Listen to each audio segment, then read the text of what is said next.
Good morning, everyone, and welcome back to Coffee and Headlines. It is Sunday Fun Day, Sunday, June 28th. And today we have no news. Today we're going to try to smile and just share some interesting, non newsy related content.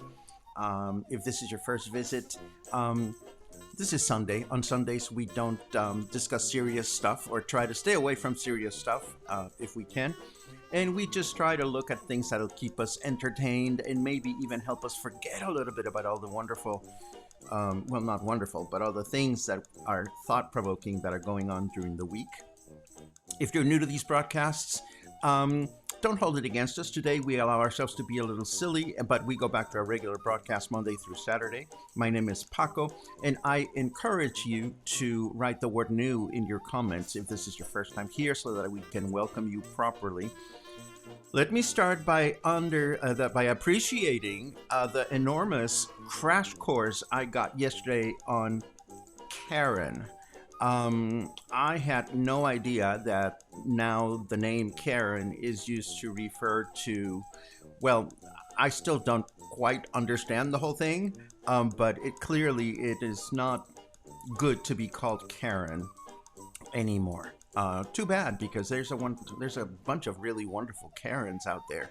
One of my favorite, Karen Carpenter, is just an awesome Karen. I think she would have been bummed out to know that being called Karen is no longer a good thing. But anyhow, here we are and here we go. And let me take a quick look at your hellos. It's always great to see you. I see that Sherry went to a restaurant for the first time. This is wonderful. This is wonderful. I hope you enjoyed it very much. And again, we all take small steps to head out into the world as we feel comfortable doing it. And it is a wonderful thing to do. Today, we are going to look at a bunch of things that I've put together. Well, actually, primarily three things.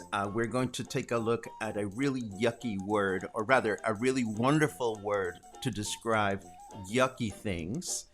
And we are going to also take a look at a couple of things related to podcasts. So before we get started, let me just throw this question at you to find out whether you are a podcast listener or not. And we can come back and revisit the question in a little while. But here we go. Let us take a quick look. Oh, look at all those Karen comments. Okay, we're now going to go into the Karen business because I need to understand it better. And I still don't quite have a grasp on it and how things became that way. It's like I cannot think of a name in Spanish that would all of a sudden mean something other than what it's supposed to mean. But never mind. I'll do some homework and think about this. So today, let's start by turning this music down a little bit. There you go. I want to start today exploring a wonderful word in Spanish. And it is a word that has a wonderful equivalent in English. And both words call for a lot of when you say them. There can be a lot of enthusiasm. I'm getting reports that the internet is not very good. So if you guys are having a bad transmission, I hope it's just temporary. Anyhow, today we're going to explore the Spanish word for gross. And notice how I said gross, you know? Gross is one of those great words because, you know, yuck. Because you can just say gross, but if something is really gross, you can say gross. And it's like you're almost adding an extra syllable there. So if you're, and you know, you shake. So what are things, what kind of gross things come to mind when you're thinking about the word gross? Well, I mean, gross can be, a person can be gross, something that you don't want to try. Food-wise can be gross. A situation can be gross. So let us take a look at some instances of gross because they can range the gamut. I mean, something can be truly, truly nauseating, uh, and then you could have something that is slightly uncomfortable, and you might say ew, ooh, ooh, ooh, ooh, that kind of thing. Or you might just politely try to stay away from something or someone and just say no things. So there's a range. There's a range of expressions that you can use to describe something that upsets your stomach or makes you uncomfortable, etc., etc. Um, like when your doggy farts. Yes, precisely. Yes, we'll get to that in a second. So, because I have an actual doggy fart example. This is so funny. I can't believe it. Anyhow, so what do you use to say gross in Spanish? It's very simple. The word in Spanish for gross um, is, drum roll, guacala.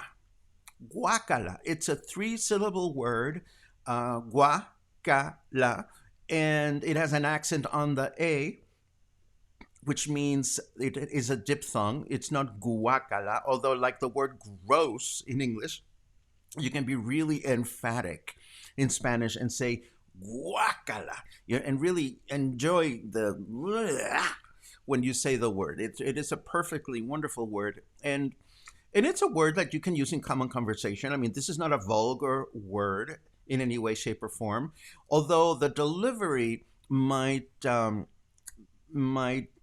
offend or hurt somebody's feelings. If you go into a restaurant and you have a salad and the salad was not good, and you say to the waiter asks, how was your salad?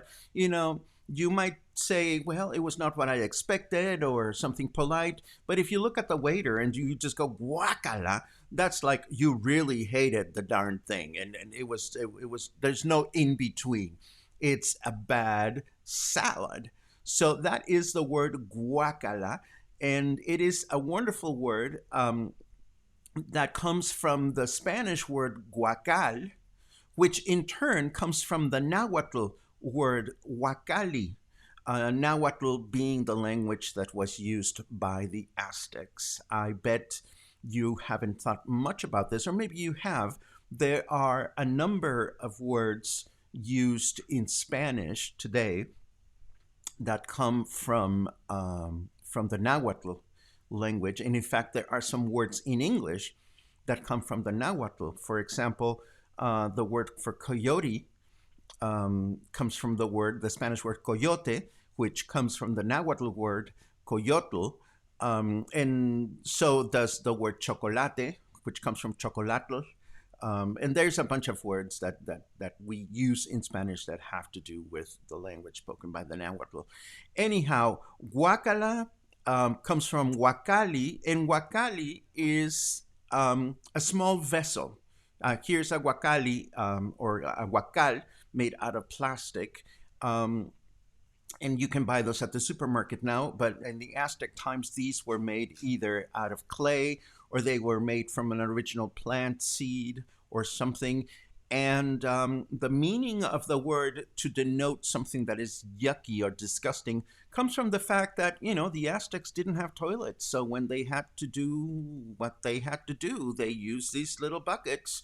And that's where they placed all their dirty water and other souvenirs to dispose of. So whenever somebody would be carrying their huacal from one place to another, of course, it probably smelled bad. And and so that's where the expression comes from. Logan, having been a local for many years, contributes with all these wonderful words. Yes, these are all Nahuatl words originally, and they are now used in Spanish. There you go. Ellen likes the guacala. So anyhow, that's where the word comes from. Curiously, the word guacal today also refers to those wooden crates that we find at traditional markets where you can find fruits and vegetables and so forth and so on. So that would be the word guacala. But just like in English, there is a range between saying guacala, which would be like the real ugh kind of word, and a polite no gracias, or no thank you, or thank you, no thanks. But what would be the Spanish word for in between, something that is somewhat gross but not very. And we do have a word for that, and that word is the word Fuchi. Fuchi, but Fuchi is, which is also a very wholesome word. In fact, Fuchi is probably more wholesome than guacala. Um, think of Fuchi kind of like more legally blonde, kind of like ew. It's not quite as intense in the reaction as guacala. Fuci, of course, comes from the Italian word fuci, which is the word used to describe bee drones, sanganos. And a sangano is also a word that is used in Spanish to describe a lazy person. So something or someone that is fuchi is something or someone that is not desirable. So guacala and fuchi are great words that you can incorporate into your vocabulary. If you have to go visit your mother-in-law and you don't like her, well, just go guacala. No, I don't like to spend time with her. If you go to a restaurant here in Puerto Vallarta and they tell you how would you like to eat some grasshoppers, which we often do, you might say fuchi, meaning you don't like them. So how interchangeable are these words? Somebody mentioned a dog farting earlier. Let us suppose for a second that you went to visit your friend Stephen, and your friend Stephen has an English bulldog called Marigold. And of course, you're sitting with your friend Stephen, and Marigold is sitting nearby, and of course, all of a sudden, um, there's this invisible vortex of fetid smell. And of course, your friend Steven, being the proud parent, might say, "Ooh, doggy fart, Fuji." Like, "Oh, my poor little baby, he just farted Fuji." Whereas inside of your mind, you might be thinking, "Ugh, guacala." So it also comes to it is a point of view kind of thing. If it's your own fuchiness, then you might just say, "Ooh, it's just a little smelly." But somebody around you might be thinking, "Jesus Christ, that's a serious stinker." So that's the whole story behind fuchi and guacala. I hope to hear you uh, using the words. Sherry says her husband would think a dog farting is funny, but she would think it was gross. I think I would get along with your husband quite well, Sherry. I think farts are somewhat funny, but that's just me. Anyhow, that is my little word of Spanish for you today. I hope you've enjoyed that. And now I want to take a quick look at your voting for the podcast business. And I see that a few of you listen to podcasts frequently, but more often than not, you are just occasional podcast listeners, which is really fine either way. This is not an attempt to get you excited about podcasts or anything. Although I did want to mention two specific podcasts that I absolutely love, hoping that you will possibly find them interesting. And let me start by switching over here and tell you about Invisibilia, which is a podcast by NPR.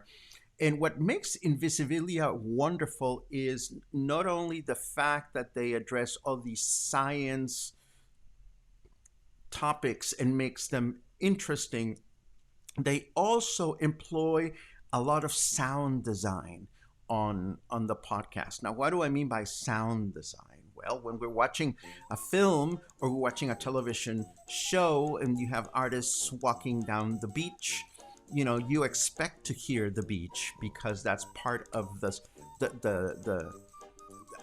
toolkit that a designer has at their disposal to create a realistic scene.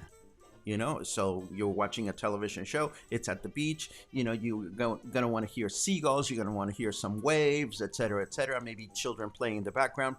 All of those elements are part of sound design. So when you're listening to a podcast like Invisibilia, it is absolutely fascinating how, aside from the very compelling narrative, they also add all these audio elements to the story.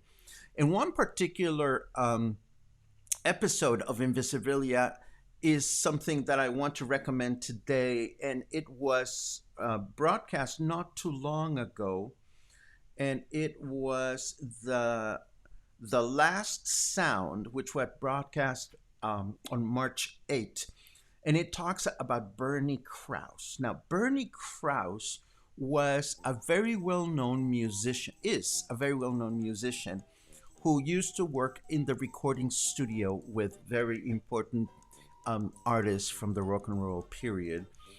Mentioned are Jim Morrison, George Harrison, and so forth and so on. Um, but one day, out of the blue, he found himself with a portable sound recorder and microphones, and he found himself in nature. And overnight, he became seduced by this mission of recording the sounds of nature. And I remember when I was going to school, I was going to college, I would go to Tower Records looking for albums and things like that. And there were all these CD listening stations. You must remember this when you'd go to the record store. And all of a sudden, I started seeing all these albums that had to do with A Weekend in Cape Cod, or The Sound of Thunders, or The Sound of Rain. And the way these albums were recorded was incredible because the quality of the sound was absolutely immersive. So who was at the forefront of all of this? It was Bernie Krause. Bernie Krause pioneered this whole business of recording nature.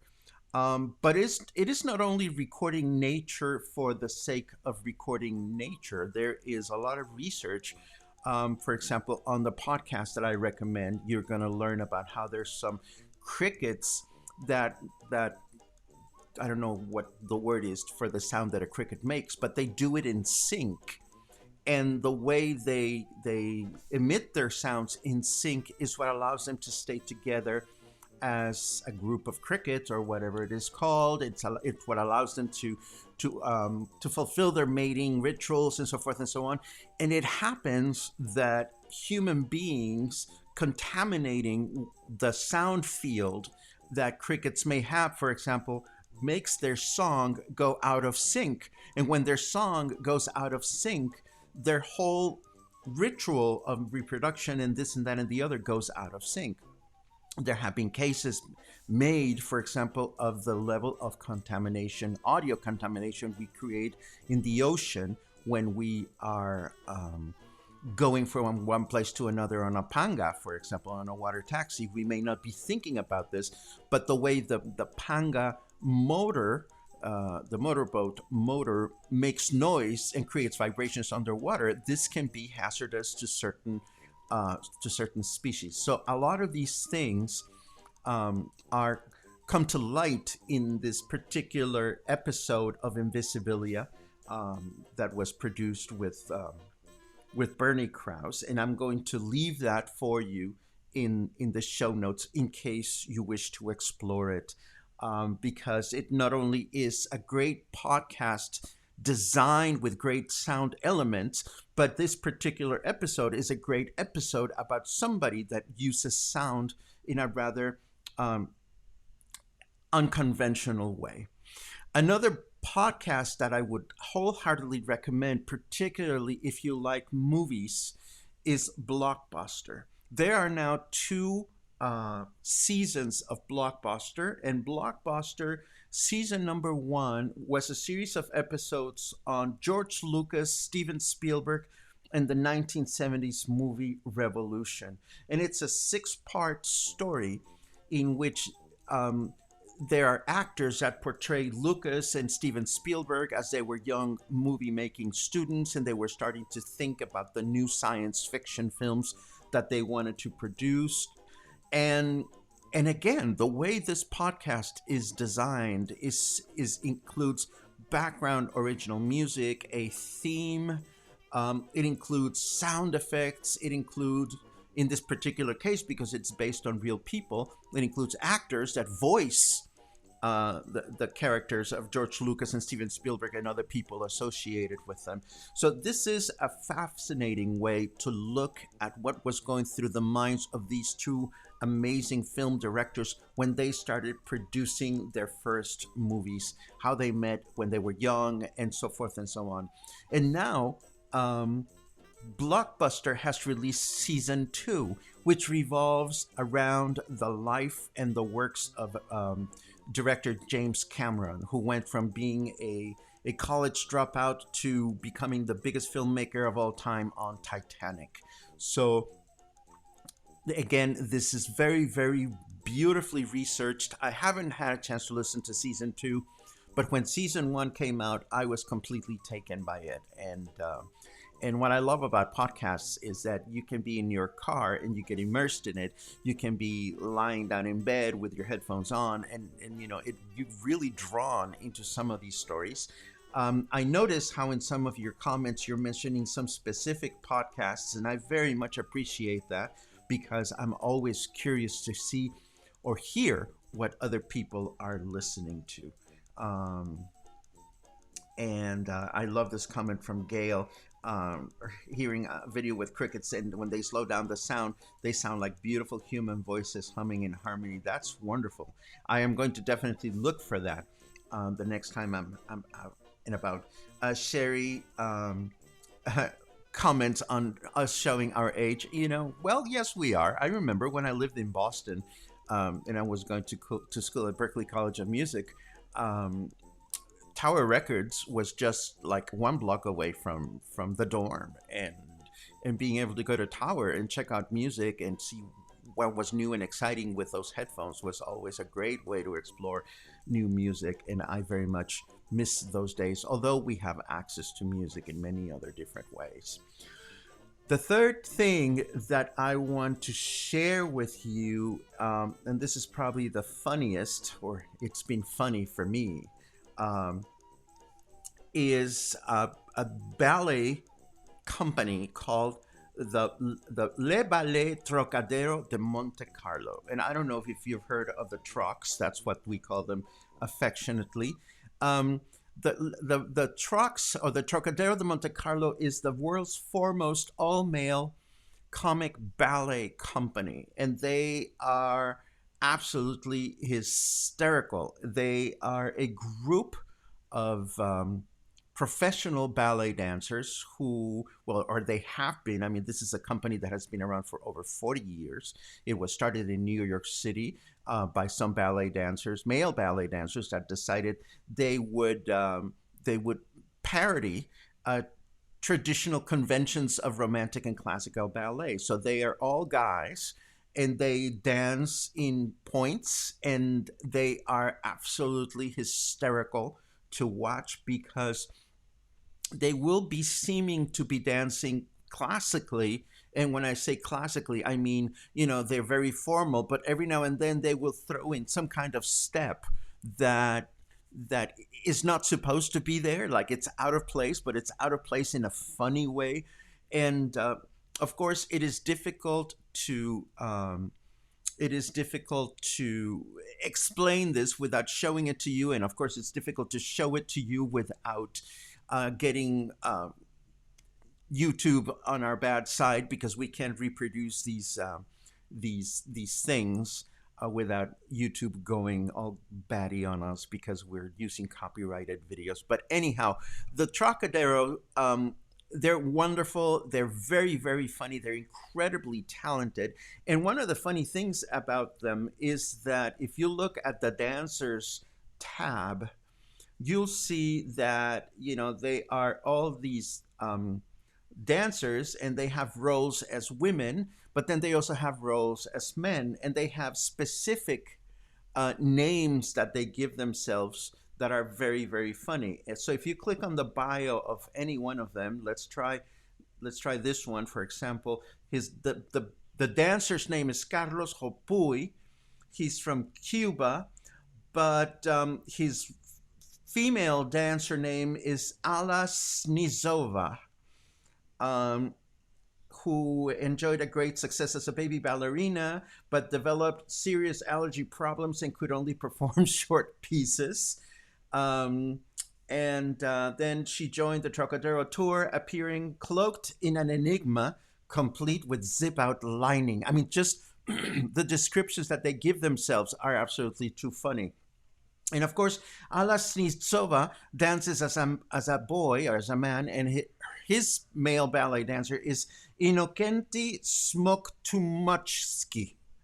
Um, so they come up with these very goofy names, and they all have fake bios that have to do with the characters that they perform when they're dancing. So what I'm going to do is I'm going to leave you with a YouTube um, video of one of my favorite uh, dances that they do, so that you can check it on your own time. And hopefully you will become a Trocadero fan just as I have. Um, they dance frequently around the world. Well, not now. Nobody's going on tour anywhere because of COVID 19. But I had the pleasure of catching them in Guadalajara quite a few years ago. They performed at Teatro Diana, and I remember going with friends to Guadalajara to watch them and laughing so hard. I mean, we couldn't even speak for days because the show was absolutely hysterical. And this is pretty much what we have for you today. This is Coffee and Headlines Sunday Fun Day. No many gross words, not many fart jokes, because we don't want to get stuck on fart jokes forever and ever. Although I have come to realize that when we talked about the word pedo a few Sundays ago, I failed to leave you with another word that is very common that is related to pedo. We talked about pedo meaning fart, and pedo meaning drunk, and peda meaning a very boisterous party. But a person or a dog or a creature that farts too much is pedorro. And that is a word that you can refer to yourself, or you can refer to your baby or your dog or somebody you like or somebody you don't like. A person that is pedorra, it can also be a snooty person. So it is, once again, I love the word because it is so full of different types of meaning. Anyhow, I see that Margarita Evita can't find Blockbuster on Netflix. That's because it is a podcast. And what I'll do is I will send you the link. I will include the link with the show notes so that you can see where you can find it. And boom, boom, boom, boom, boom. And that's pretty much it. As always, I'm glad to see that some of you know Trocadero. This is really wonderful that you have seen them before.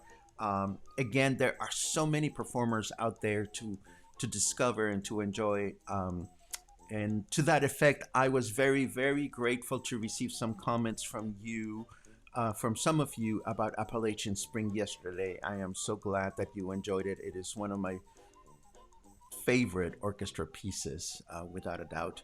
Got me thinking a lot about sunrises and sunsets in music. And we touched base on a few of those. We talked about Beethoven's Sixth Symphony, but there's other pieces of music that evoke sunrise and sunset really, really beautifully. And I am going to put some of them together and find a way to share them with you, so that we can discover new music together. Anyhow, this is what I have for you today. It is Sunday. Let me take a quick jump at the weather just to see what kind of day we can expect to have today. It is 86 degrees and it feels really, really humid to me. Or maybe I'm just having, today I decided to have warm coffee instead of iced coffee. Humidity, according to the chart, is down to 63%, which is not as high as yesterday. But it feels like 93 degrees now, and it is actually going to go to 92 degrees by 3 o'clock. So whatever you do today, try to stay cool, try to stay refreshed. And this is pretty much what we had for today. Tomorrow we come back at 10:30 in the morning, as always, with the news, with the headlines, and a combination of serious stuff and not so serious stuff. Between now and then, I hope you have an awesome Sunday. I should have the show notes ready for you in just a few minutes, and I will see you again If not tomorrow, hopefully soon. Have a great day.